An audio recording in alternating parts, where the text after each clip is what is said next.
Bienvenidos al canal de Historias Bélicas que merecen ser contadas. Hoy estamos aquí en un programa muy especial para hablar precisamente de un tema que genera mucha fascinación entre los estudiantes de la Segunda Guerra Mundial, aficionados, bueno, como lo queráis llamar, entusiastas, que es el tema de la Operación León Marino.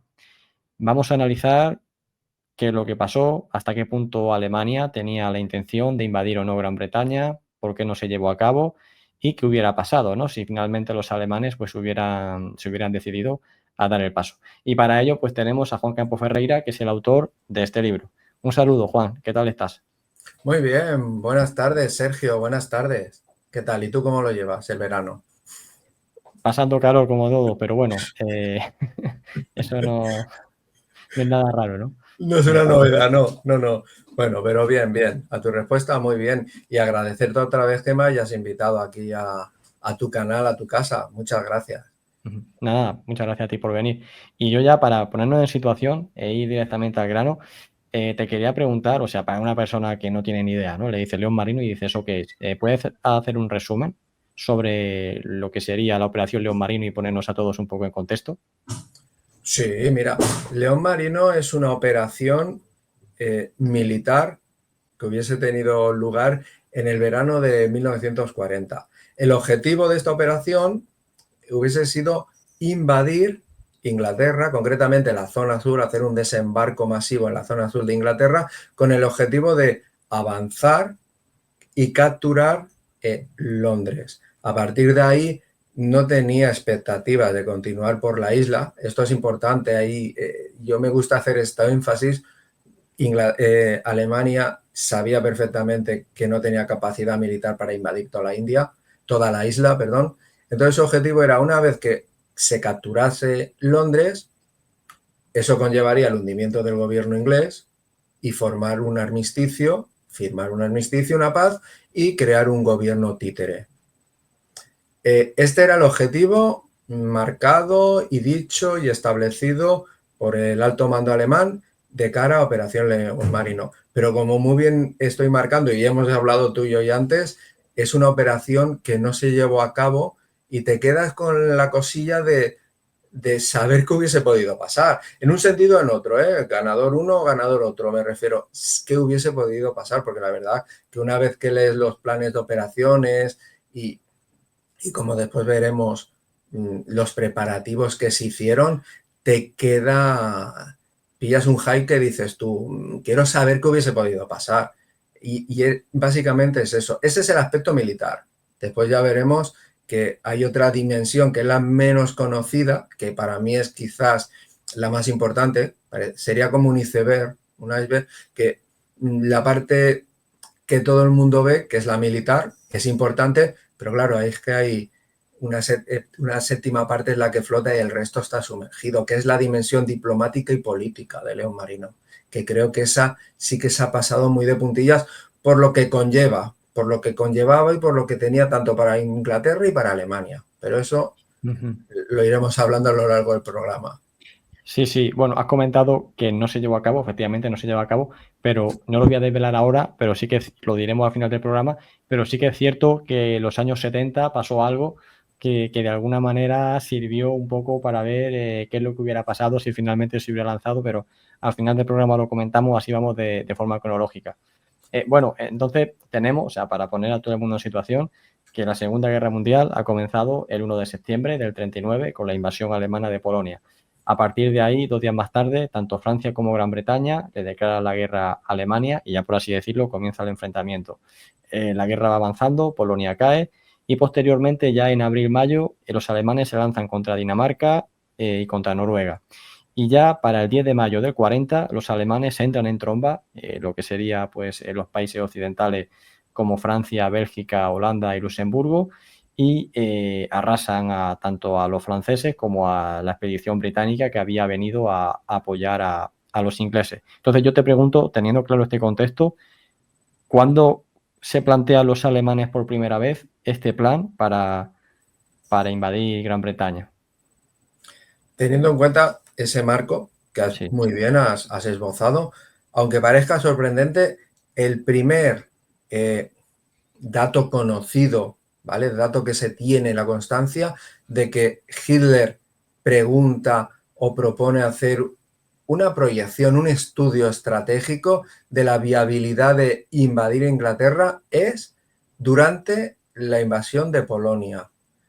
Es decir, antes de que Varsovia se rinda, antes de que se cierre la campaña de Inglaterra, es decir, hacia mediados de septiembre de 1939, Hitler se gira hacia los oficiales de la Kriegsmarine, concretamente hacia el gran almirante Rader, y le propone, le pide que le haga un estudio de viabilidad de lo que se necesitaría para invadir Inglaterra con un desembarco anfibio. O sea, estaríamos hablando de mediados de septiembre del 39. Claro, partiendo de este punto, y si ya sabemos lo que se sabe de posteriori, que ya después lo iremos explicando y desarrollando, que la primera fecha que se puso sobre la mesa de posible desembarco alemán en Inglaterra era el 15 de agosto del 40. Entonces vemos que desde mediados de septiembre al 15 de agosto del 40 tenemos apenas un año, menos de un año, y cortito. Y a más, en esta ventana, en esta horquilla temporal, insertas todas las operaciones que tú has dicho que se produjeron, ¿no? Se produjo Escandinavia, Dinamarca y la operación, la campaña occidental. Vemos que el espacio de preparación de esta invasión era mínimo. Y esto es, digamos, esta es la base ya mal planteada de la cual empieza a edificarse y a levantarse el león marino. Sí, es muy interesante porque, claro, esto también, precisamente lo hablaba con Antonio Muñoz sobre Noruega, también ha salido poco, que claro, que realmente el alto mando alemán, o sea, una de sus funciones es hacer planes para lo que pueda pasar en el futuro y más o menos estar preparado. Entonces es curioso bueno, que desde una fecha tan temprana como prácticamente mediados de septiembre del 39, que todavía está todo más que en el aire, pues ya el alto mando alemán pues estuviese pues estableciendo un plan posible para atacar a los ingleses en su territorio. Y me ha gustado mucho porque en el libro, y esto también tenemos que hablar después, has hecho como un repaso de las invasiones que se hayan producido sobre suelo británico, empezando directamente por los romanos, luego yendo, si no recuerdo mal, a Guillermo de Normandía. Bueno, has hecho un repaso, ¿no? La batalla de Hastings y demás. Entonces, vemos cómo efectivamente, por tema de, o sea, conforme avanza, ¿no? Conforme avanzan los años y los siglos, claro, las operaciones de ataque a Gran Bretaña son más sofisticadas, obviamente, ¿no? Por la tecnología.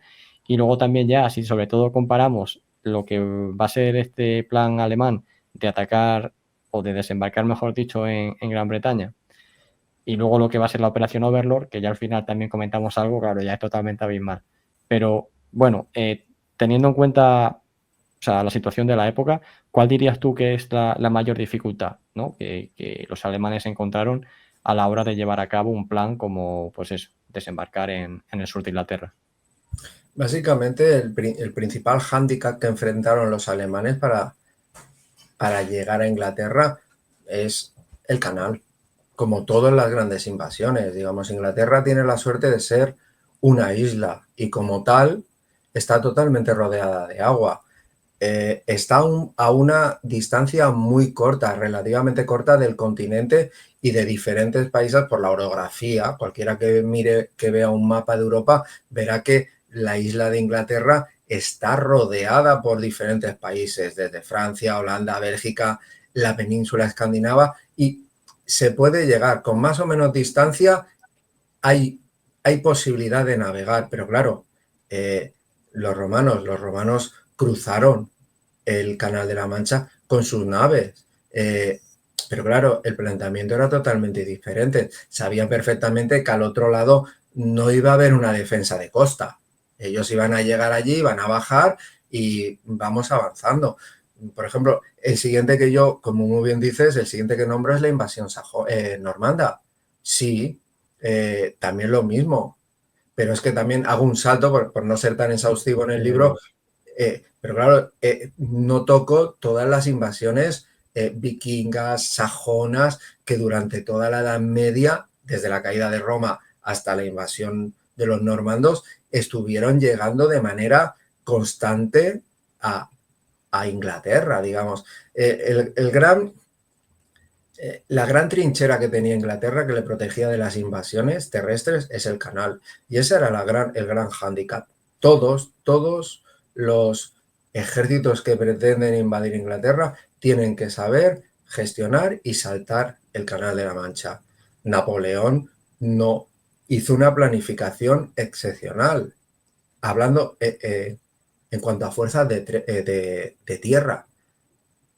Pero no fue capaz de salvar el problema logístico que representaba cruzar el Canal de la Mancha. Se giró, con lo que había preparado, se giró, y lo que era el ejército de Inglaterra, para invadir Inglaterra, le cambió el nombre, lo convirtió en la Gran Armée, el Gran Ejército, y se fue hacia Rusia. Digamos, aquí ya vemos que con 100 y pico años de distancia, Napoleón y Hitler casi actúan de manera calcada. Todos los preparativos que hizo Napoleón los aplicó en Rusia, y todos los preparativos y muchos de los preparativos que preparó la Wehrmacht terminaron desembocando en Rusia, y ninguno de los dos, ni el ejército napoleónico ni la Wehrmacht, fueron capaces de gestionar el cruce de una manera militarmente adecuada, de cruzar el Canal de la Mancha. Por eso, respondiendo a tu pregunta, el principal obstáculo que se enfrentaba a la Wehrmacht era cruzar el Canal de la Mancha con suficientes tropas, a suficiente velocidad, y crear los suficientes líneas de comunicaciones para ir viniendo y trayendo logística, tropas de refuerzo. Claro, la cuestión no era llegar a Inglaterra, meter toda la tropa y largarte y dejarlos allí aislados. Eso era inviable. Tenías que mantener unas líneas de transporte y constantes. Entonces aquí entra otra dimensión que ya veremos, que es el control del aire. Es decir, la Luftwaffe tenía que controlar totalmente los cielos del canal y del sur de Inglaterra, porque la presencia de la RAF se tenía que erradicar. Después, la Kriegsmarine tenía que controlar el Canal de la Mancha marítimamente hablando. Tenía que controlar el agua, y eso significaba bloquear a la Royal Marine. Y después, aquí, el ejército de Heer iba de alquilado. Ellos iban a montarse en los barcos y que los llevasen hasta Inglaterra. Una vez en tierra, entonces sí que era su responsabilidad, pero lo que era el cruce era de la Kriegsmarine y de la Luftwaffe. Y era esencial que esos dos elementos, agua y aire, estuviesen controlados. Claro, y aquí recordemos que la Royal Navy, en 1940, era la marina más potente del mundo. Yo tengo aquí simplemente una serie de números, que en 1940 la Royal Navy contaba con 15 acorazados. La Kriegsmarine contaba solo con 2. La Royal Navy contaba con 180 destructores, la Kriegsmarine solo con 20. La Royal Navy contaba con 60 cruceros, la Kriegsmarine solo con 8. O sea que, por supuesto, la Kriegsmarine no tenía ningún portaaviones, la Royal Navy tenía 7. O sea, te iba a decir que son unos números que son insalvables para plantear esta operación, que efectivamente se necesita, pues digamos que tu marina, que tu armada pueda tener un mínimo control del canal sobre el que se va a estar operando sin parar, llevando y trayendo tropas, suministro y demás. Claro, en el momento en el que eso no se puede asegurar, es una operación realmente complicada, ¿verdad? Claro, es que con esos números, por ejemplo, esos números ya te demuestran que si a nosotros nos hacen decir esto no puede ser, pues imagínate un técnico de Estado Mayor de la Kriegsmarine, que cuando le pasen no esos números, sino datos más exhaustivos de desplazamientos, de capacidades de fuego, combustibles, todos los parámetros que tengas que estudiar para desarrollar un plan de operaciones naval. En la conclusión, decir, esto no puede funcionar de ninguna de las maneras, es inviable. Y aparte estaba el hecho de que la Royal Navy jugaba en casa. Es que estamos hablando que es el Canal de la Mancha, que ese es su mar, es su canal, digamos, aparte que estaban protegiendo su nación, con lo cual aquí hay todos unos elementos que pueden ser de dimensión psicológica, si se quiere, pero que no dejan de tener una importancia mayúscula, digamos, en cuanto al desempeño de las tripulaciones inglesas. No iban a estar luchando en el lejano oriente, no, estaban protegiendo sus hogares, digamos, a sus familias que estaban ahí, con lo cual su desempeño, si ya era relevante, ahora sería mucho más. Después, Alemania estaba recién controlando los puertos de la frontal del Atlántico. No olvidemos que la operación de invasión de Holanda, Bélgica y Francia había empezado el 10 de mayo.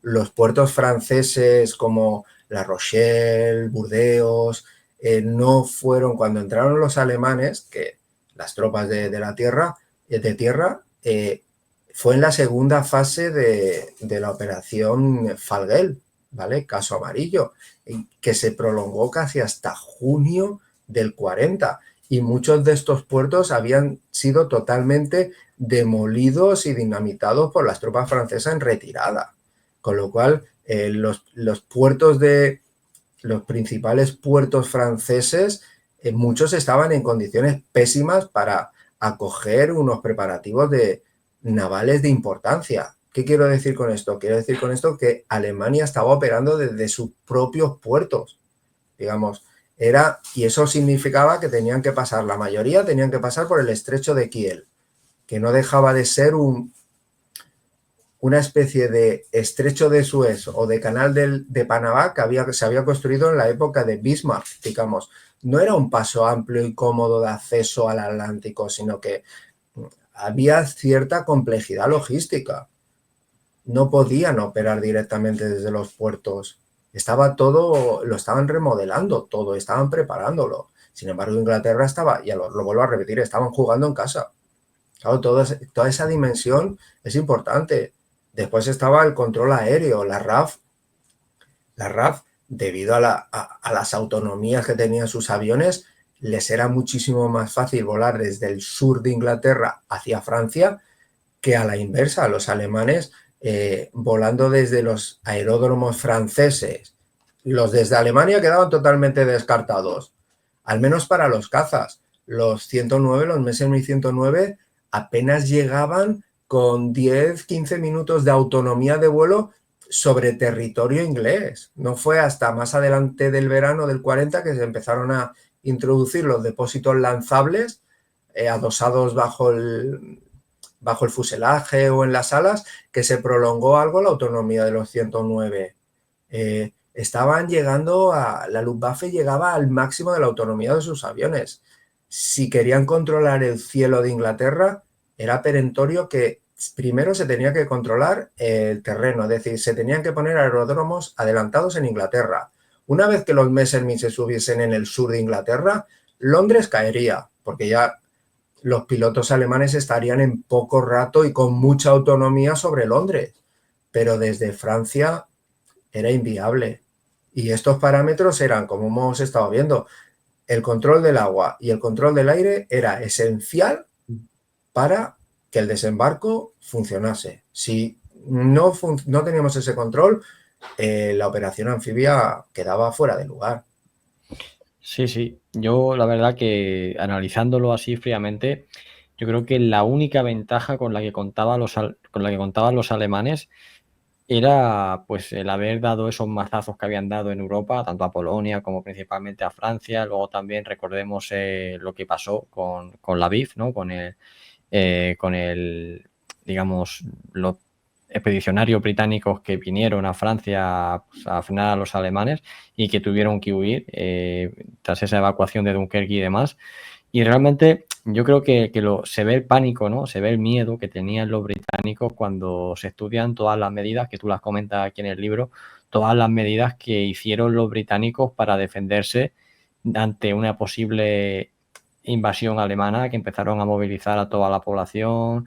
Comentas que empezaron hasta las gasolineras que estaban próximas a la costa se las llevaron o quitaron los surtidores para que si los alemanes llegaban ahí no pudieran tomar gasolina. movilizan a todo el mundo, a la gente mayor, crean patrullas. O sea, a mí me recuerda una situación muy parecida a la que hacen los ingleses en esta fase, o sea, esperando ese inminente asalto de un ejército alemán que hasta la fecha parece invencible, como así lo había demostrado en Europa y que realmente estaban súper asustados. Me recuerda, no sé, al Volksturm ahí en Berlín, preparando para defender Berlín. O sea, una situación muy parecida. Y eso, ¿no? Y una cosa que se me olvidaba, hasta incluso se plantearon, como comenta aquí en el libro, a llegar a utilizar gas para tirárselos a los alemanes si llegaban a desembarcar en la playa, que luego por eso también cuando los aliados desembarcan en Normandía, uno de sus principales miedos era que los alemanes llegasen a usar gas también, por eso van todos los soldados equipados con máscaras de gas y por supuesto también tenían preparado un montón de bombardeo en suelo británico para haber bombardeado a Alemania con gas si los alemanes se hubieran atrevido a lanzar gas en Normandía. Pero bueno, aquí hay que decir que en el 40 tú comentas que hasta se estaban preparando con gas, o sea, hasta tal punto llevaba la desesperación británica, ¿verdad? Sí, sí, sí, digamos, esa imagen que estás es muy ajustada, porque realmente cualquiera que se vaya a mirar una foto de los voluntarios ingleses del verano del 40, que hay centenares de ellas libres de derechos en Google, cualquiera los puede, si haces una búsqueda rápida las encuentras, del verano del 40 ves a esas personas, abuelos, veteranos de la Gran Guerra, gente jubilada, muchos, perfectamente te encajarían, si borrases el pie de página, encajarían con los voluntarios, personas mayores, veteranos de la Gran Guerra de Berlín del 45. Los Volksturm, como has dicho muy bien, es que es lo mismo. Armamento sacado de los depósitos más viejos que había del ejército, fusiles de cerrojo, mosquetones. Los ingleses se presentaban, al no haber armas de disponibilidad, muchos se presentaban con las escopetas de caza, digamos. Estamos hablando de una urgencia, de un miedo que tenía el gobierno inglés, porque sabía que si la Wehrmacht llegaba a tierra, tal y como habían quedado sus tropas de destrozadas en la retirada de Dunkerque, que sí que es cierto que Dunkerque sacaron a casi 300.000 hombres de las playas, 300.000 hombres que estaban en Inglaterra, pero es que esos hombres vinieron con una mano delante y otra detrás, no trajeron equipación, ni artillería, ni carros de combate, no trajeron nada, había que equiparlos de arriba a abajo. Sabía Churchill y su gabinete sabía perfectamente que su principal debilidad era el combate terrestre. De igual manera que la Wehrmacht sabía que su principal herramienta era el combate terrestre. Del mismo modo y del mismo estilo el que habían aplicado en Polonia y que en Francia en tan solo 6 días había permitido a Guderian llegar casi al Canal de la Mancha, a velocidades de avance diario a casi de 80 kilómetros al día. Digamos, la Blitzkrieg funcionó impresionantemente bien. De hecho, funcionó tan bien que hasta los propios líderes militares alemanes se sorprendieron, porque no estaban acostumbrados a esos ritmos de avance. La gran mayoría de los comandantes alemanes eran veteranos de la Gran Guerra. Incluso había gente que había participado en el avance hacia París en agosto del 14 y sabían que si les atacaban por los flancos podían caer otra vez en un conflicto de trincheras y no lo querían evitar a toda costa. Sin embargo, cuando Guderian sale de los bosques de las Ardenas, entra en Sedan y de allí salta como un loco hacia el canal a toda velocidad, repostando en las gasolineras, en los Panzers, y adelantando a todo lo que había, hubo un momento que estuvo a 100 kilómetros por delante de las tropas de infantería que le tenían que apoyar, digamos. Guderian metió más miedo en el alto mando alemán que las respuestas francesas. Digamos, no estaban preparados los alemanes para éxito. Pero una vez que vieron lo valioso y el potencial que tenía esa táctica, sabían cómo volver a aplicarla, que era la misma que iban a aplicar en Londres. Una vez que desembarcasen en el sur de Inglaterra, las puntas de ataque de los grupos motorizados iban a salir hacia Londres a toda velocidad. Y la orografía del sur de Inglaterra hasta Londres es muy, muy fácil para grupos de combate mecanizados.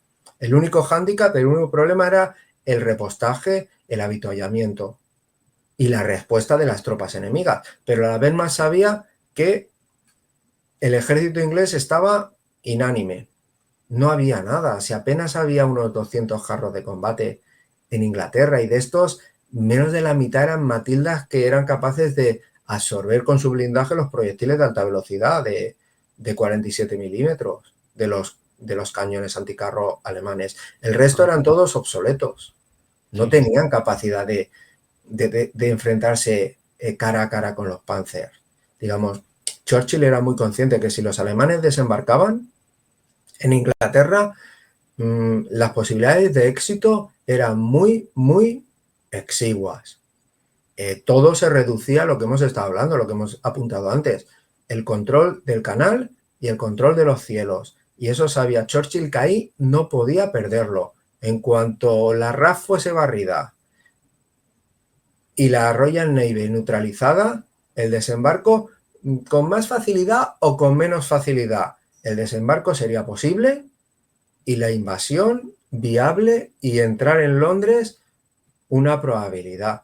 De hecho, y ya para cerrar lo que estábamos hablando, de hecho la desesperación inglesa ya no solo es evidente por las fotos estas que, por ejemplo, estas personas, estos Boston, digamos, quítale el brazalete que lleva y métele uno de la Boston, aquellos rojos de letras negras. Es lo mismo, si es que es lo mismo, es lo mismo.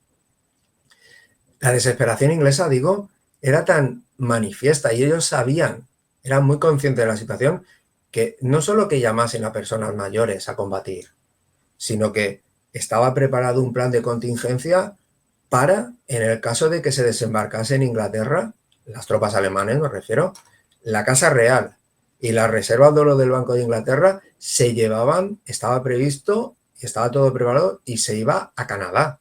Digamos, ya estaba previsto que habría una evacuación masiva de las cúpulas de poder hacia Canadá. De hecho, Churchill, cuando fue informado de este plan, porque él formaba parte del gobierno, él dijo que él se quedaría en Londres.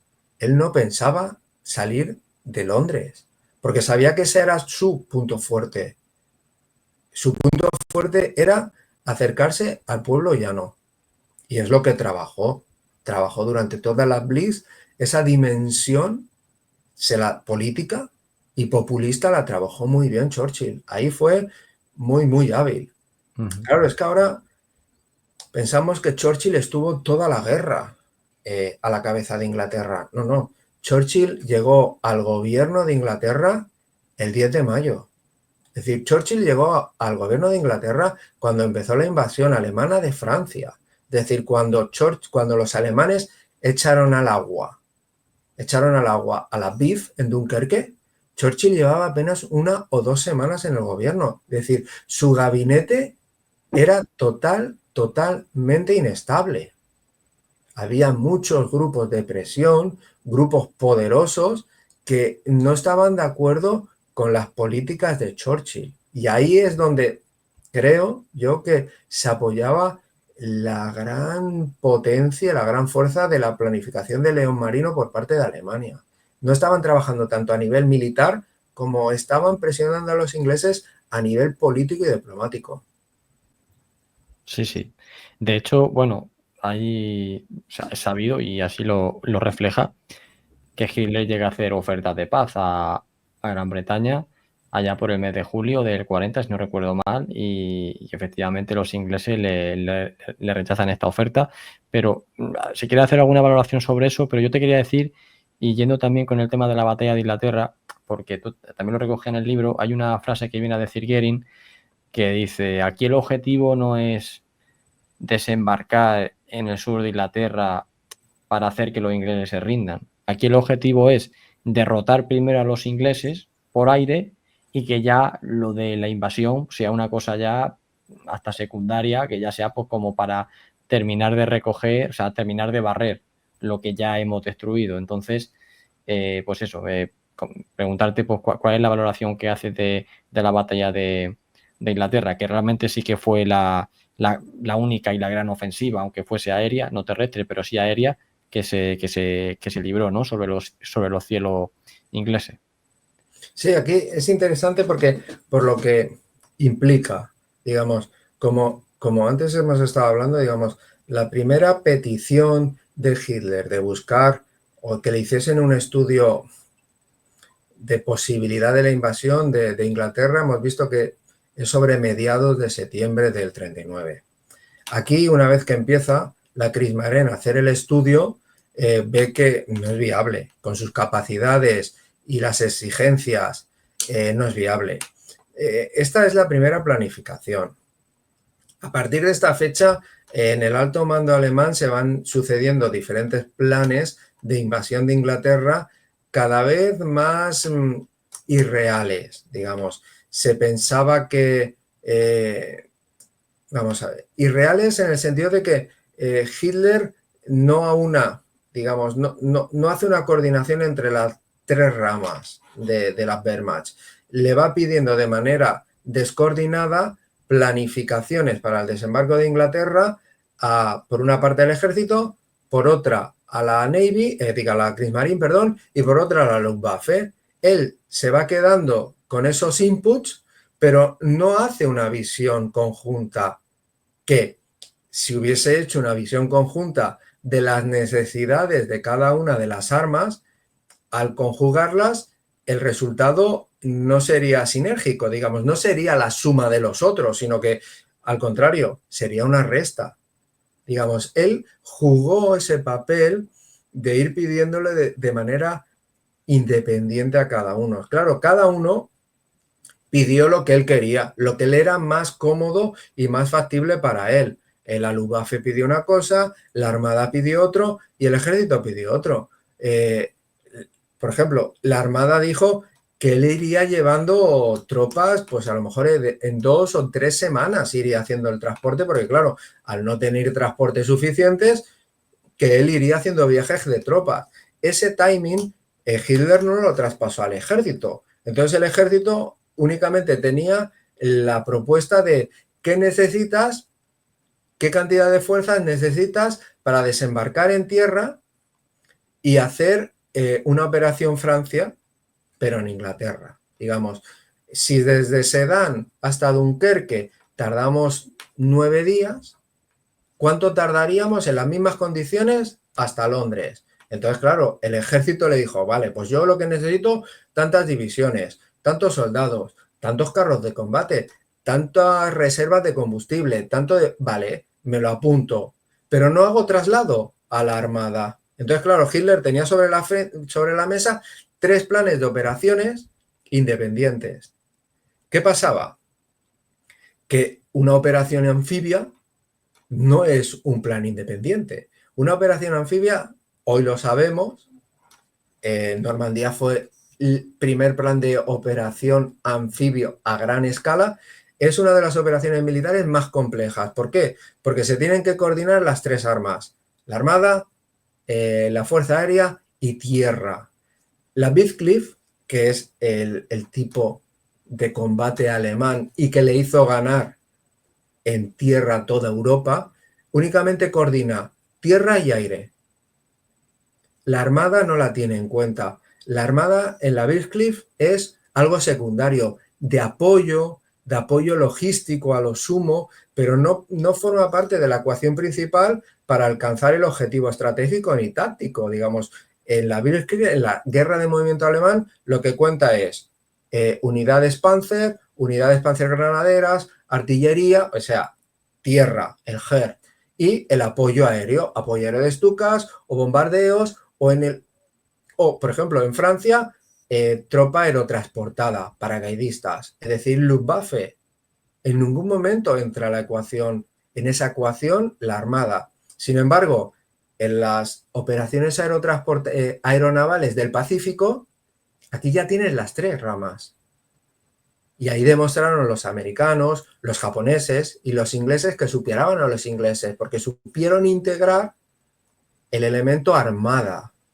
Y, por ejemplo, por hacer la comparación, y ya sé que no podemos ser estrictos, porque el frente de operaciones del Pacífico era totalmente diferente al de Europa. Pero en el Pacífico, la que marcaba el ritmo, la que mandaba, era la Armada, porque era la que tenía que transportarlo todo. Una vez en tierra, mandaba el ejército o mandaba la aviación, pero la que mandaba en el Pacífico era la Armada. Claro, aquí en Europa, en la Operación León Marino, ¿quién mandaba en León Marino? En teoría tenía que haber sido la Armada, pero el gran almirante Roeder tuvo la suficiente inteligencia y perspicacia que dijo, ahí no me puedo meter, no por razones políticas, ni por razones de orgullo, de perder mi imagen, no, es que la Kriegsmarine, y mando a los oyentes a la comparativa que has hecho tú, los números de la Royal Marine con los de la Kriegsmarine. No podemos entrar ahí, porque nos vamos a dar un leñazo. Entonces, ¿qué hace? De manera muy inteligente, dibla la situación y le dice a Hitler que sí, la Armada estará preparada con una serie de condiciones que le marca, de ahí que se preparen como se preparó el dispositivo naval de requisar lanchas, requisar buques, hacer todo lo que se hizo, unas necesidades logísticas, se retiró aceite pesado y se cogió combustible de todas las fuerzas navales belgas, holandesas y francesas. Eso lo consiguió la Armada. Pero le dice, estaremos preparados siempre y cuando haya control del aire. Si no hay control del aire, la Armada no puede actuar. Cuando haya control del aire, en el canal y en el sur de Inglaterra, la Armada estará ahí para llevar al ejército. Hitler traslada eso a la Luftwaffe y en la Luftwaffe se topa con Hermann Göring, que era un voluntarista, que dice, por supuesto, yo el primero. Mi idea es que Göring en este momento lo que quería era brillar, porque durante la campaña de Francia la Luftwaffe solo había brillado en los ataques aerotransportados de Bélgica y de Holanda. Hitler estaba deslumbrado con las velocidades de las divisiones Panzer en Francia y ahí la Luftwaffe no había tenido parte de gloria. Entonces Göring ve que si es capaz de derrotar, de destrozar a Inglaterra, a la RAF y ponerle en bandeja la rendición de Inglaterra, Hitler volverá a adularlo o a tenerlo como su mejor amigo. Por eso la frase que tú dices, por eso Göring, no, lo importante no es la invasión, no, lo importante es que la Luftwaffe, es decir, yo, destroce la RAF y lamine Inglaterra, porque después vendrán la tropa alemana, vendrán los Panzer y únicamente tendrán que rodar hasta Londres, porque yo ya habré hecho toda la faena. Entonces, la batalla de Inglaterra es el primer paso de Operación León Marino. Lo que pasa que como León Marino sabemos que no se desarrolló, pues ese primer paso ha cogido entidad propia, que se conoce como la Batalla de Inglaterra, pero hubiese sido el primer paso, la antesala al desembarco anfibio en el sur de Inglaterra. Sí, no, muy interesante esto que comenta y muy bien expuesto para que, vamos, se aplica muy bien. Y efectivamente, y precisamente ahora me ha recordado que este fracaso, ¿no? Porque obviamente pues la Luftwaffe, por una serie de cuestiones, no va a poder imponerse a la RAF y la verdad que le va a costar muchas bajas, ya lo has comentado tú, has dado una pincelada al principio, o sea que directamente los aviones alemanes es que perdían ya la cobertura y apenas podían operar. Y bueno, y para los pocos bombardeos que sí que podían adentrarse un poco más, fue una auténtica sangría. Pero después Göring, es increíble cómo él fue el principal, como has dicho, el que se ofreció voluntario, pero luego cuando todo sale mal, le echan las culpas a una especie de su segundo que tenía, que se llamaba Judet, que el hombre ya lo toman como cabeza de turco hasta tal punto de que el hombre le da una depresión y se termina hasta quitando la vida, precisamente por cómo lo utilizan y cómo lo convierten en una cabeza de turco. Y bueno, precisamente estuve en Berlín la semana pasada y pude visitar su tumba. Y hay que decir, por cierto, a modo de curiosidad, que Mölders, el famoso as de la Luftwaffe, que fue el primero en llegar a 100 aviones abatidos en combate en la Segunda Guerra Mundial, muere en un accidente aéreo mientras se dirigía al entierro de Judez. O sea que, bueno, que da a modo de curiosidad por contar. No, es cierto, es cierto. Mulder, sí, estaba digamos, en el grupo ceremonial de como gran héroe que era él para la ceremonia de otro gran héroe, porque Udet fue uno de los ases de la Primera Guerra Mundial. Claro, claro. Pues dicen que es que mató por no llevar el cinturón. O sea, un accidente, un aterrizaje que se salió un poco el avión de la pista y por no llevar cinturón, Mulder se murió. Si lo hubiera llevado, dicen las investigaciones que probablemente se hubiera salvado. Es curioso, ¿no? La muerte de algunos ases. Pero bueno, por no salirnos del tema, pues una vez que que fracasa, ¿no? Esta pugna por la Luftwaffe, porque hay que recordar que realmente Hitler, con las ofertas de paz que había hecho a los ingleses, yo creo que todo, no sé cuál es tu opinión, pero al final todo forma parte de una especie de demostración de fuerza con el objetivo ya no de vencer militarmente a los ingleses, sino con el objetivo de cómo hacerles entrar en razón y provocar, por así decirlo, que se rindan, ¿no? No sé cuál es tu opinión al respecto. Sí, a ver, esa es mi premisa en el libro, es la premisa que planteo, digamos. La Operación León Marino, los estrategas alemanes eran suficientemente conscientes de que no tenía viabilidad posible, y menos con esos márgenes de tiempo tan exiguos que había marcado Hitler, digamos. Y ya no solo Hitler, digamos. Antes he comentado la fecha del 15 de agosto. Evidentemente que para el 15 de agosto del 40 no estaba preparado. Entonces la fecha se mueve y se vuelve a ubicar entre el 15 y el 20 de septiembre. ¿Por qué? Porque esta es la fecha más lejana en la cual las condiciones climáticas y de navegabilidad del canal aún son adecuadas. Digamos, más allá de mediados de septiembre, la navegación por el Canal de la Mancha estaba totalmente comprometida para desarrollar un desembarco anfibio de esta naturaleza, porque claro, no solo es ir un día y se acabó, no. Operación León Marino, tal y como estaba planificado, tardarían hasta 14 días en llevar todas la primera, segunda y tercera oleada.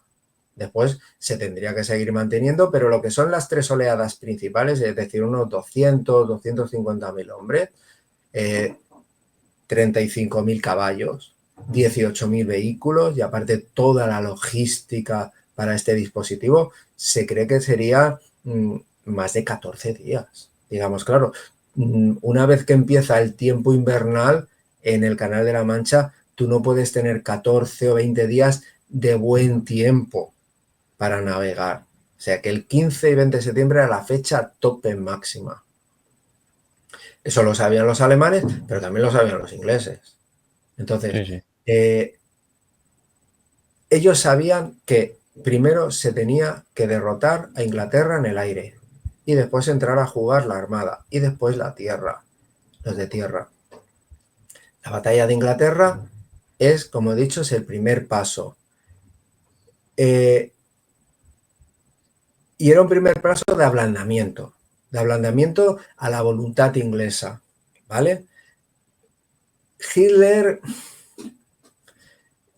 él creía que cuando dejó escapar a las tropas inglesas de Dunkerque, en la Operación Dinamo, porque es así, digamos, la Operación Dinamo fue posible porque desde el alto mando alemán, es decir, Hitler, se frenó el avance a las tropas de Guderian, se le dijo, no, os quedáis, haced un cerco, no bombardeéis ni entréis en la bolsa de Dunkerque, y se le dijo a la Luftwaffe, no dispares, no ataques las cabeceras de playa, únicamente puntea, digamos, no.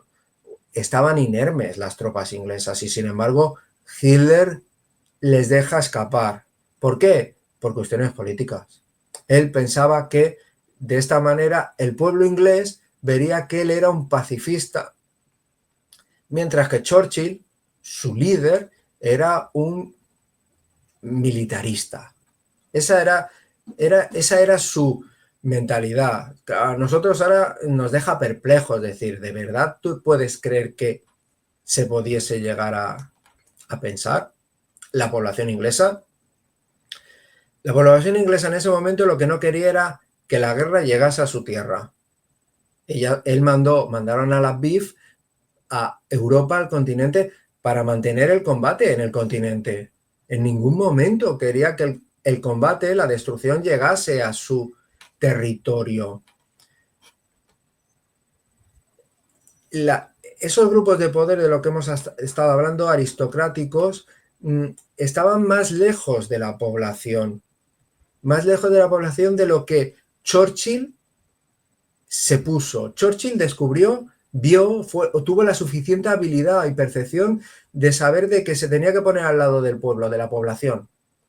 Tenía que estar allí a pie. Él sabía perfectamente que si los alemanes desembarcaban en Inglaterra y él, como cabeza del gobierno, se retiraba hacia Canadá, la Commonwealth estaba rota. Sabía que eso era inviable. Él se quedó sobre el terreno. Él dijo, no, yo me quedo sobre el terreno. Fue una apuesta que tuvo. Él apostó fuerte. Él hizo lo contrario a lo que los grupos germanófilos dentro del gobierno hacían. Es decir, él se acercó a la población y los grupos germanófilos, los que estaban en contacto con la Alemania nazi, se alejaban de la población porque eran clasistas, eran más aristocráticos, digamos, en estos grupos de presión que eran los que Hitler les estaba mandando el mensaje de decir, no, yo puedo entrar, yo puedo desembarcar, y ya habéis visto lo que he hecho en Francia, la he puesto de rodillas en 6 semanas, con vosotros, sin tropas, sin potencia de combate, os pondré de rodillas en menos. Digamos, no lleguemos a eso porque a fin de cuentas somos naciones hermanas. Utilizan un término racial, hermanos de sangre, porque somos germánicos. Por tanto, tenemos que llegar a un acuerdo entre los pueblos. Y lo único que nos estorba a llegar a un acuerdo entre el pueblo inglés y el pueblo alemán es Churchill. Churchill, que es un belicista, Churchill, que es agresivo. Yo soy un hombre de paz. Esa era la visión que tenía él mismo o lo que le quería transmitir a Inglaterra. Y esa es la que subyace en el planteamiento de Operación León Marino. Digamos, él deja escapar a las tropas de Dunkerque y después lanza esos alegatos de paz. Pero claro, son unos alegatos de paz que dice, os voy a destrozar. Así que si no queréis que os destroce, vamos a firmar la paz. Claro, un pueblo tan orgulloso como los ingleses, pero bueno, un pueblo tan orgulloso como los alemanes, porque claro, si a los alemanes se le lanza ese mensaje de apaciguamiento, el alemán también hubiese respondido de una manera, el pueblo hubiese respondido de una manera bronca, le hubiese dado la espalda, porque realmente no es un pacto de paz. Lo que te estás diciendo es un soborno, es un chantaje. O claudicas o te destrozo. Pues Churchill, como sabía que realmente el único potencial real de que se destrozase o se derrocase Inglaterra es que los alemanes pudiesen cruzar el canal, por tanto dice, vale, destrózame, no acepto. Claro, pero para llegar a eso, Churchill tuvo que luchar contra mucha presión dentro de su gobierno. No hay que olvidar que no sé si es en el 38, el duque de Hamilton con su mujer van a Berchtesgaden, digamos, y se reúnen con Hitler, digamos, alrededor de la Casa Real había un gran grupo de presión germanófilo. No hay que olvidar que la Casa Real inglesa es alemana, digamos, ahí alrededor de ese, tomando contacto y haciendo tratos diplomáticos estaban Karl Haushofer y su hijo Albert Haushofer, digamos, que eran los que en ese momento Karl Haushofer era el guía de la geopolítica alemana, porque aún no había caído en desgracia.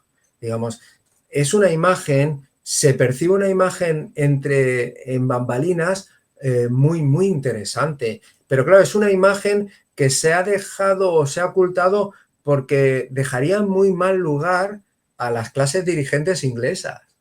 Porque claro, dejaría en lugar de que cuando nos estaban bombardeando los alemanes, la Casa Real ya tenía preparada un barco para irse a Canadá y dejarnos tirados. O sea, en la Casa Real, algunos elementos de la Casa Real y del Parlamento quería pactar con la Alemania nazi para llegar a un acuerdo. Porque claro, Alemania lo que le estaba diciendo a Inglaterra dice, oye, mira, podemos llegar a un acuerdo, no te voy a destrozar.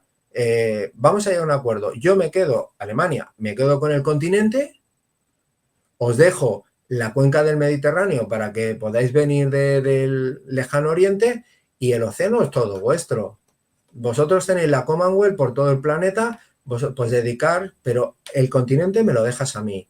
El continente, que yo me lo repartiré con Italia, África también es mía, con Italia, y después llegaré a una zona de entente o de fricción con Japón en Asia o por Afganistán, vete a saber, o más allá de la India. Porque aquí ya estamos hablando de proyectos a muy largo plazo, que ni los alemanes lo tenían muy esbozado, pero muy sui generis. Digamos, es una imagen muy interesante en la cual se encaja León Marino, digamos. Sí, sí, bueno, obviamente el libro lo tenéis en la descripción, o sea, para cualquier persona que se quiera hacer con él lo tiene en la descripción. Hemos hablado ya ampliamente de forma cronológica y tal, pero yo, o sea, antes de finalizar el vídeo, quisiera ir con un par de curiosidades que son muy interesantes de analizar, que por supuesto se tocan en el libro, y simplemente por hacer una comparación, lo hemos hecho antes fuera de cámaras, por así decirlo. El plan alemán, o sea, para que veamos la capacidad del momento con respecto a la que se va a tener después, el plan alemán preveía desembarcar a aproximadamente 67.000 soldados en la costa británica durante la primera semana. 67.000 soldados. Pues bien, decir que solo el primer día de la operación Overlord los aliados desembarcan a más de 100.000 en el norte de Francia. O sea, en un solo día desembarcan prácticamente el doble de lo que los alemanes habían previsto que iban a poder desembarcar en toda una semana, que también habría que haber analizado si finalmente la operación se hubiese producido, la alemana, hubieran sido capaces de desembarcar a 67.000 soldados en una semana. Pero eso es lo que estaba previsto. O sea que son números que la verdad es que asustan, ¿no? Con respecto a la capacidad que los alemanes hubieran podido tener en la época, en el 40, con la que después, 4 años más tarde, tuvieron sus enemigos, que fue prácticamente 10 veces o mayor o incluso muchísimo más, ¿no? Son datos curiosos.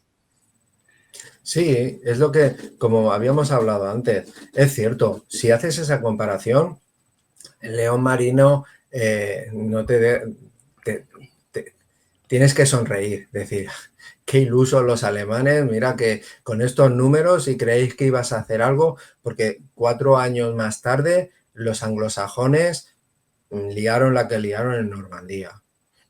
Y sin apenas sufrimiento, porque los alemanes les dejaron hacer. Digamos, la flota de invasión aliada fue brutal en Normandía. ¿Y qué te voy a decir a ti? Eres Sí. guía, conoces aquella zona perfectamente, mejor que yo. Y los números son los que son. Lo que pasa que es lo que comentábamos antes. Nosotros, este razonamiento, partimos de la base que nosotros lo hacemos en el 2025. Que ya conocemos las dos operaciones, claro. Los alemanes partían de que ellos estaban en el 1940, Normandía aún ni la tenían planteada ellos, porque ellos iban a montar un Reich milenario, digamos, y es que iban a ganarlo todo. Claro, su punto de referencia, su contraste era la operación de Alucenas del 25 y Galípoli de la Gran Guerra. Claro, y comparando estas dos operaciones con la preparación de León Marino era algo increíble de avanzado, porque claro, en Galípoli solo desembarcaron, fueron 500.000 hombres y estuvieron desembarcando durante, me parece que fue del septiembre de 1915 a abril de 1916, lo dijo de cabeza, ¿eh? Y en Alucenas fue una operación compartida España-Francia y me parece que solo desembarcaron 10 o 15 carros de combate, los Schneider B1, digamos. Y fue algo apoteósico. De hecho, se construyeron las primeras lanchas de desembarco específicas para desembarco de vehículos y de tropa, se construyeron para la batalla, para el desembarco de Alhucemas, que ya fue un alucine aquello que se hiciesen. Claro, los alemanes lo que estaban preparando para Operación León Marino era pues lo mismo, años luz de lo que se había hecho hasta aquel momento. Lo que pasa, claro, es que desde 1940 a 1944 solo mirando la evolución de los medios acorazados, porque es un tema que me gusta, que ya sabes que los carros de combate, si tú miras los carros de combate alemanes de 1940 y después te vas a mirar los que había en el verano del 44, hemos avanzado, realmente no hemos avanzado 4 años, es que parece que hemos avanzado 40 años. Y lo mismo digo, en el 40, ¿qué carros de combate tenía Norteamérica? No tenía. Y en el 44 tenía los Sherman y tenía los aviones lo mismo. ¿Qué aviones había? No? Digamos, hay un avance muy importante. Una cosa es el avance cronológico, que son 4 años, y después está el avance tecnológico. La guerra, ya lo decía, me parece que era Homero, la guerra es el padre de todo, Marte es el padre de todo. Digamos, hace avanzar tecnológico y socialmente, para bien y para mal. Ya sé que a lo mejor el comentario queda un poco que soy progresista, pero No, es una entiendo, realidad. entiendo. Sí, sí. Es una realidad. ¿Qué quiero decir con esto? Quiero decir con esto que es cierto que en el 40 las planificaciones alemanes eran la que eran. No hay que quitarle las importancias que tenía porque venían de algo que era Galípoli y Alhucemas, pero claro, realmente yo creo que Hitler no tomaba en serio que iba a desembarcar. Él lo que estaba haciendo era un pulso político. De hecho, yo creo que los comandantes de la Navy se dieron cuenta, de la Kriegsmarine se dieron cuenta que todo era un bluff por parte de su líder. Entonces, ni ellos mismos se lo tomaron en serio. Por ejemplo, se lo tomaron mucho más en serio los del ejército, que convirtieron casi 300 carros de combate en carros de combate sumergibles y flotantes, que lo que hizo la Kriegsmarine. La Kriegsmarine sí hizo muchos inversión, pero únicamente cubrió un poquito el expediente. La que se llevó peor parte de Operación León Marino fue la Luftwaffe, que como bien has dicho tú, tuvo un desgaste brutal en lo que son la batalla de Inglaterra. Tuvo un desgaste crucial. Y como hizo ya lo que dices tú, Goering, en lugar de asumir responsabilidades, se lo endosó a Udet, pero eso era algo habitual en él, porque cuando en el 42, 43, Hitler le plantea que si hay posibilidad de abastecer por aire a los 300.000 hombres del sexto ejército, él le dice que sí, que sin ningún problema, y cuando empezó todo a fallar, él le dejó el marrón a su segundo y se fue a París a comprar obras de arte. O sea que era lo habitual en Goering, digamos. En ese aspecto no creo que le sorprenda a nadie la actitud de Goering. Era lo que decimos aquí en Barcelona, un boca chancla. Digamos, no era en ese sentido, no era alguien de fiar. Sí, sí.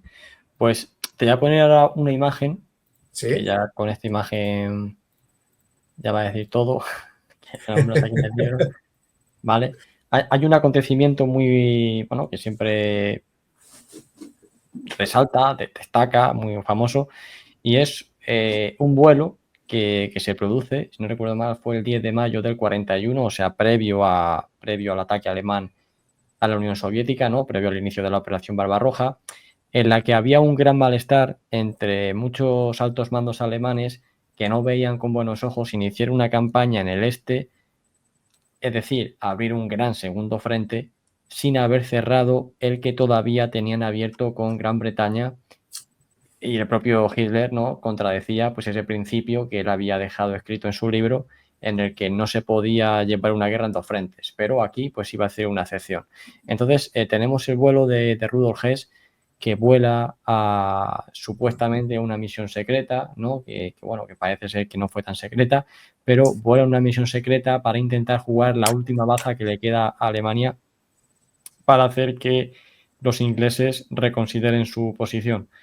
Si quiere hacer un comentario, una lectura sobre eso, sin tampoco destriparlo mucho, porque obviamente aquí en el libro sí que lo tiene bastante bien documentado. Pero bueno, ¿cuál es tu opinión sobre esta última baza que juegan los alemanes con Rudolf Hess? Fue la última carta que jugó Hitler para intentar no tener dos frentes de combate. Él era muy consciente de que las capacidades de la Wehrmacht no hacían viable proyectarse en el este, en Rusia, teniendo abierto a un occidente. Básicamente porque si cerraba el frente del oeste, podría aplicarse casi al 100% en el este, donde ya iban justo de potencia para derrotar a Rusia.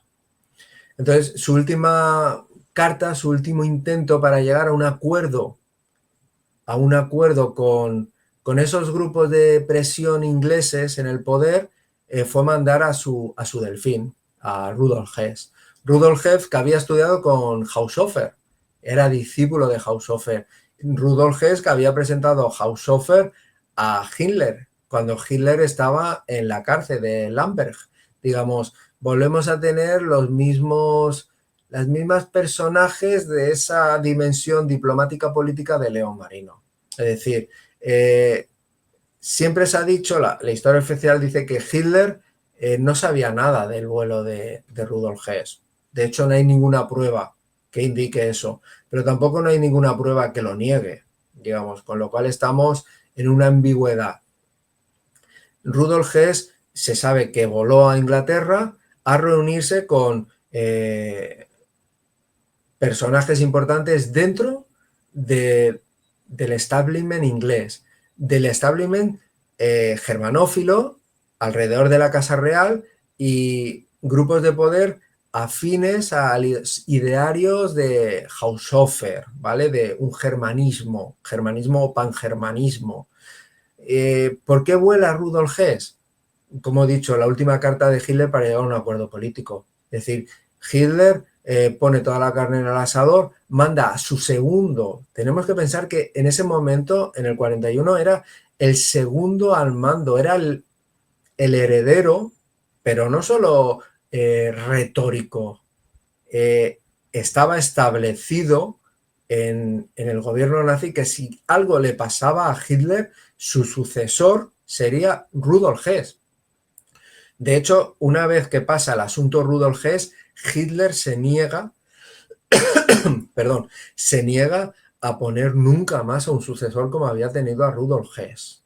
Digamos, estamos diciendo que hay una afinidad muy cerca entre Hitler y Rudolf Hess. Es decir, Rudolf Hess no movía ficha si Hitler no se lo decía. Rudolf Hess vuela a Inglaterra con una ofrenda de paz, con una ofrenda de negociación. ¿Cuál es? El mismo. Les está diciendo a los políticos, Alemania está comprometida, lo damos todo. Hitler no puede venir porque es el Führer, pero vengo yo, que soy el Co-Führer, digamos, soy el heredero, el sucesor designado. Por tanto, es como si viniese Hitler. Tengo el poder y la autoridad de Hitler aquí mismo cuando toque terreno inglés. Es decir, todos los acuerdos a los que lleguéis conmigo es como si llegáis con Hitler. Digamos, esa era la potencia de la presencia de Rudolf Hess en Inglaterra. Por eso hace el vuelo. ¿Qué pasa? El problema, que el vuelo se ve comprometido y entre que hay problemas de navegación, se equivoca de finca, posiblemente hay alguna filtración, llega a oídos de Churchill. Churchill en ese momento está al mando del gobierno, tiene todo el poder del Estado y se neutraliza. Se coge a Rudolf Hess y se mete en prisión. Y está hasta su muerte en el 91. Rudolf Hess estuvo en la prisión de Spandau hasta que murió. Es una anomalía. Digamos, ninguno de los grandes jerarcas nazis se estuvo en la cárcel hasta la muerte. Goering se suicidó, pero no hubiesen estado hasta la muerte. Los Albert, comandantes... Dime, Albert dime. Speer, no, Albert Speer, perdona, estuvo 20 años y luego lo sueltan en el 65, 66. Albert Speer. Es, y era un elemento esencial, Speer, para la maquinaria del Holocausto, digamos. Pero no, Rudolf Hess lo tienen hasta su muerte. Aunque la familia había hecho peticiones populares, es totalmente, es una anomalía histórica, ilegal posiblemente. ¿Por qué? Porque él sabía perfectamente los tejemanejes, sabía la infiltración, hubiese podido poner en duda la legitimidad, no, pero sí la implicación de la Casa Real o de estamentos muy poderosos del gobierno inglés en, cosas, en asuntos casi de traición, porque iban en contra de la voluntad o de lo que el gobierno de Churchill estaban haciendo. Digamos, es un asunto tan delicado que hasta el propio Churchill le dio miedo qué hacer con Rudolf Hess y lo meten en prisión y lo dejan incomunicado durante toda la guerra. Sí. Yo voy a hacer una pequeña broma, pero es que se me acaba de ocurrir. ¿Has visto la película esta de La Roca, esta de Sean Connery? Sí, Parece, Rudolf Hess recuerda al personaje que interpreta a sí, Sean Connery, que está en la sí. cárcel precisamente porque conoce un montón de secretos de Estado, tal, que había robado una cinta, tal, y lo tienen en la cárcel precisamente hasta su muerte, que luego la película obviamente lo liberan para llevar a cabo esa misión con Nicolas Cage y tal, y el Ed Harris, ¿no?, que está ahí en la isla de Alcatraz, que es un poco así, o sea, es un tío que aparentemente sabía muchos secretos de Estado y no se ha explicado de otra manera, ¿no? Que estuviese en la cárcel hasta el final. Que hay incluso una teoría que dice que lo mataron, o sea, que es que Rudolf Hess todo Sí. está rodeado de misterio, o sea, todo en su vida. Rudolf Hess, a ver, el tema, la figura de ese vuelo a Inglaterra, como no hay datos, es evidente y soy consciente de ello. Todos esos espacios sin datos los puedes rellenar con todas las teorías que Claro, queramos. Y claro, son teorías que son generadas es proceso para que encajen. Por tanto, nos encajan, digamos. claro. Lo que es la lógica de la navaja de Ockham no la soportamos, digamos. Están hechas para que encajen. Pero claro, el tema está, las explicaciones que se han dado hasta ahora, digamos, no, Rudolf Hess voló a Inglaterra porque su astrónomo personal dijo que vio algo en los cielos y que le Claro. indicó que sí. A ver, que era un anejenado y que le encantaban los horóscopos, vale. Vale, sí, es que mira qué cara de loco, es que no hablaba, es que... Vale, todo Sí, lo que tú quieras. No lo sé, ¿vale? Pero sí, sí, sí. el encaje es difícil, difícil, Sí, sí, sí. ¿vale? Pues vamos por último una pregunta que muchos estarán preguntando, seguro que luego en los comentarios lo dejan y así ya la resolvemos. Antes de ir, por cierto, que luego al final anunciaremos el nuevo libro que vas a presentar en septiembre, pero la última anécdota sobre este libro que estamos hablando ahora, ¿no?, que es el de la Operación León Marino, muchos se preguntarán, bueno, los alemanes no atacan tal, pero ¿qué hubiera pasado? ¿Qué hubiera pasado si los alemanes hubieran atacado y tal, hubieran desembarcado, se hubieran decidido? Pues bien, precisamente como comentas en el libro, no tuvo lugar esa operación, pero sí que tuvo lugar un wargame, sí que tuvo lugar un ejercicio sobre la mesa en la que tú comentas aquí en el libro al final, en la que se reúnen un montón de expertos, gente muy preparada e incluso, bueno, cuéntalo tú mejor, porque si no, pero que incluso dándole ventaja a Alemania sobre el papel, parece que no le fueron muy bien la cosa. No, a ver, el ejercicio que dices tú es un ejercicio muy interesante. Yo de hecho lo desconocía y veo que tú también, porque antes lo hemos Sí, sí, estado sí. hablando. Yo al Cuéntame. entrar y empezar a montar y hacer la preparación fue cuando me lo encontré y la verdad que me llamó mucho la atención y digo, esto lo tengo que poner porque me parece que es el final casi idóneo del libro. Es un ejercicio de guerra que se hizo en la escuela, patrocinado por un periódico inglés, se hizo en la escuela militar de Sandhurst en 1974. Se crean dos bandos con gente que va a representar el papel con lo que se sabe de Churchill, de los diferentes jefes de Estado de tierra, aire y mar ingleses, y de igual manera con los alemanes. lo que has dicho tú, se buscan especialistas en historia militar, se busca gente profesional. De hecho, algunos, aquellos que lean el libro, verán que identifico los que se saben, porque es muy interesante porque, mira, he buscado mucho y hay algunos nombres que se ha perdido quién era el que representaba a las figuras, con lo cual se especula que estos participantes eran oficiales en activo del alto mando inglés en el 74, digamos, porque el ejercicio de Sandhurst lo que plantea es la viabilidad del desembarco alemán en Inglaterra. Pero claro, esta viabilidad ya no solo es aplicable al desembarco alemán de 1940, yo creo que incluso se puede aplicar a un desembarco actual, porque la potencia o el interesante de este ejercicio es que se plantea en unas condiciones modernas. Es decir, sí, 1940, pero ya no estamos hablando de un ejercicio de el desembarco de las legiones romanas con César o con Claudio, no, estamos hablando en una época moderna. Entonces, Inglaterra le interesaba hacer este ejercicio para ver la viabilidad o no.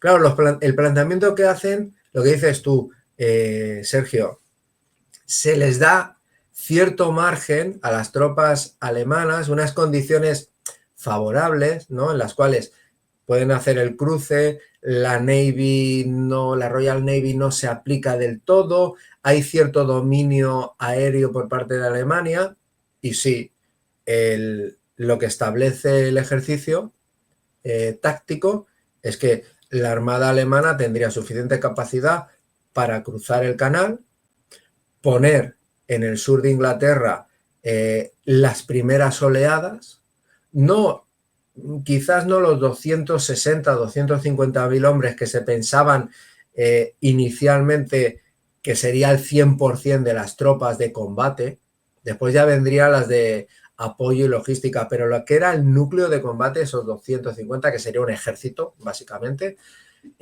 no se llegaría a poner, pero sí que la mayor cantidad de él. Eso el ejercicio lo da por viable cierto control del aire, lo que no da por viable es el control total del Canal de la Mancha. Con lo cual el resultado es que la tropa alemana desembarca, consolidan las cabeceras de playa y empiezan el avance hacia Londres. Pero aquí ya está. La Royal Navy corta el contacto con el continente europeo, corta las líneas de abastecimiento, corta las líneas, los puentes navales, únicamente quedaría puente aéreo a través de la Luftwaffe, es decir, habituallar esas tropas en tierra con lanzamiento de contenedores, como hicieron a posteriori en el Frente del Este en Stalingrado, en Demiansk. Pero claro, con ese tipo de apoyo logístico, la potencia, el ritmo de combate disminuye mucho y al final lo que dice que en un par de semanas desde el desembarco, las tropas alemanas en Inglaterra se rendirían por incapacidad, por inanición, por quedar totalmente aisladas y incapaces de continuar avanzando e incapaces de replegarse, es decir, volver a cruzar el canal dirección continente, con lo cual el resultado, la valoración del ejercicio de Sandhurst es que el desembarco es posible, el cruce del canal es posible, pero no la consolidación ni llegar al objetivo estratégico de alcanzar Londres. Ese es el resultado de Sandhurst. Sí, pues nada, pues ahí queda. Eso es lo más cerca que podemos estar de saber lo que pasó y estoy seguro que, ¿no? ¿Y qué hubiera pasado? Porque es la primera pregunta que siempre se hace, pero sobre esta operación, como con cualquier otra. ¿Qué hubiera pasado si los alemanes tal? Pero bueno, lo que está claro, y ya bueno, lo resumo, que si, a ver, que como acaba de decir Juan, era prácticamente imposible, por no decir imposible, pero está claro que si a los alemanes le hubiera salido bien la baza y si Gran Bretaña pues se hubiera rendido y los alemanes la hubieran ocupado militarmente, pues está claro que la historia hubiera cambiado mucho y y luego ya pues Alemania hubiera atacado la Unión Soviética con las espaldas completamente cubiertas, lo cual hubiera podido aportar más soldados que no se hubieran tenido que quedar protegiendo la costa atlántica, ¿no? Mientras los alemanes atacaron Gran Bretaña. Y luego ya, independientemente de si hubiera ido mejor o no en el frente oriental, que eso tampoco lo podremos saber, pero lo que está claro es que jamás se hubiera podido hacer ninguna operación de desembarco directo sobre la costa atlántica como se hizo en el 44, o sea que realmente pues hubiera cambiado la película mucho. Y nada, pues con esto podemos pasar ya, por último, voy a poner aquí la imagen, a ver, compartir pantalla, aquí está, sobre una novedad que nos vas a traer en septiembre, que es esta que estamos viendo aquí. Sí, efectivamente, sí. Está para septiembre. Esto en primicia, ¿eh? En tu canal. Sí, Me sí, parece sí. que eres el primero de que yo tenga constancia. Eres el primero de, de la wetesfera, podríamos decir. O sea, que eres un pionero en esto, Sergio. Pues muchas gracias, muchas gracias. Pero aquí nos vas Sí, a traer, en septiembre el libro, que se titula así, de Leningrado a la batalla de Estonia, el fin del grupo de ejércitos norte, volumen 1. sí, es un libro que, como antes hablábamos, en origen mi pretensión era haber escrito un libro sobre la batalla de Narva de 1944, que es una batalla que siempre me ha traído.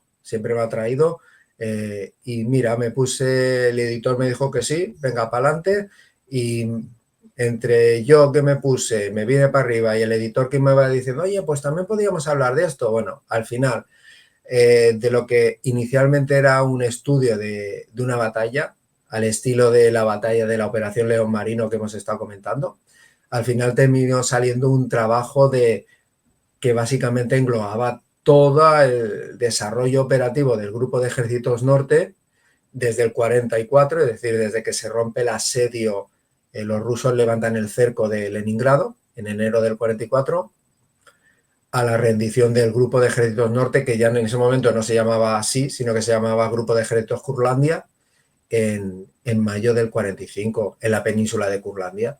Digamos, es en este volumen y en el otro, porque hemos decidido segregarlo en dos volúmenes, básicamente porque los que conozcan, y yo sé que a ti te gusta esa parte del conflicto, porque tienes un par de vídeos que yo sepa muy buenos, con Muchas los gracias. cuales remito a todos los que sean de este canal que los vuelvan a visionar si no los han visto, y si no los han visto no sé por qué no los habéis visto, porque son muy buenos, que van sobre el cerco de Leningrado y el de las colinas azules, la línea Tannenberg.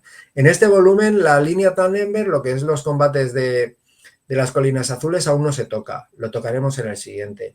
Este llega desde el levantamiento del cerco de Leningrado, enero, digamos, desde el 14 de enero del 44, hasta que ya la cabecera de Narva, la batalla de la ciudad de Narva, no se puede aguantar, es decir, en el verano del 44, y ya se tiene el plan de retirada a la línea Tannenberg. Digamos, este primer volumen termina ahí.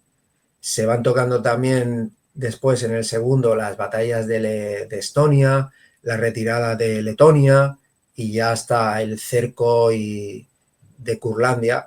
También se estudian con detenimiento las 6 batallas de Curlandia, y ya cierro con el final y un par de historietas y anécdotas que dejaremos para el segundo volumen para destriparlas en otro Sí, sí. volumen, que también una vez que entras a investigar un libro, y supongo que a ti te pasa lo mismo, empiezas a descubrir cosas que no tenías ni idea, y es lo que más me gusta quizás de escribir, digamos, que escribes algo sobre un tema que te gusta y después descubres que ese tema que te apasionaba es mucho más apasionante de lo que creía, porque hay elementos que te desconocías totalmente y dices, mira, por dónde esto yo no lo había encontrado nunca o no había parado atención. Totalmente, totalmente. Pues nada, pues estaremos atentos a ese libro que la verdad que pinta muy interesante. Efectivamente, yo tengo un montón de vídeos sobre el asunto y al final es que es un combate dramático. O sea, para los alemanes es un combate Sí, dramático de estar todo el tiempo al borde del cerco. Luego también para los países bálticos también es dramático, ¿no? Que los soviéticos lleguen otra vez con todas las represalias que eso le va a suponer y tal. Y la verdad que, bueno, y las batallas son batallas descomunales. El último ejército alemán, ¿no? Que estaba ya aguantando un poco el Leningrado, que se ve ya completamente superado a principios de enero. O sea que, bueno. Sí, y después hay, así a nosotros a nivel más cercano es el momento en que se retira la División Azul, que son los últimos retenes, casi los pillan en la batalla de Luga, cuando en enero, en febrero están retirándose, cae el golpe ruso que los expulsa de la zona y casi los atrapan en una bolsa, tienen que salir, los últimos se salvan por los pelos, digamos, lo que dices tú, y después hay carros de combate, que voy a decir, ya sabes que yo, los carros de combate, está Otocarius, digamos, es todo un conjunto de batallas que a mí, ya te digo, evidentemente me gusta, creo que se nota, lo he escrito, es un libro que me ha gustado escribirlo y he disfrutado mucho haciendo, porque era una cosilla que casi de siempre me atraía y digo, mira, pues, y el editor Ignacio de HRM Ediciones me dio la oportunidad y digo, venga, pues, carta blanca. Salió un tocho, con lo cual, Ignacio, si escuchas este vídeo, lo siento, no volverá a pasar, me volveré a ceñir a las 120.000 palabras, pero bueno, ahí está. Pues nada, pues insisto, estaremos atentos a ese libro que ya sale dentro de poco, de apenas una semana. Pero bueno, insisto, he dejado el libro de la Operación León Marino en la descripción, también un tema veraniego. Y sí, nada, pues sí. ya nos vemos, Juan, para la siguiente ocasión. Muchas gracias por venir y nada, que termines de pasar un buen verano. Gracias a ti por invitarme y ya sabes, cuando quieras me llamas y aquí estaré, porque es un placer, ya te digo, un placer estar aquí en tu canal. Pues muchas gracias y un saludo a toda la audiencia. Nos vemos en el próximo programa. Hasta pronto.